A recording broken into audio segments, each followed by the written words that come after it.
Kombëtarja shqiptare do të zhvillojë ndeshjen e parë të play-offit për kualifikimin botrorin 2026 ndaj Polonisë më 26 mars në Varshavë. Kjo me sfidën që do të nisë në orën 20:45.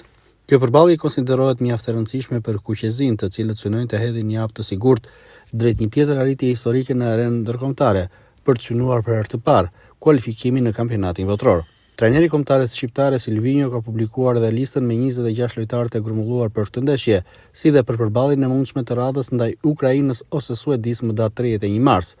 Lista përfshin një kombinim të lojtarëve me eksperiencë dhe elementëve të rinj, duke treguar qartë synimin për të ruajtur ekuilibrin mes qëndrueshmërisë dhe freskisë në skuadër.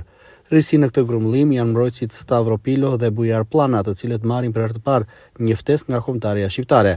Ftesa e tyre vjen si shpërblim për paraqitje e mira në klubet respektive dhe shihet si një investim për të ardhmen e ekipit kombëtar.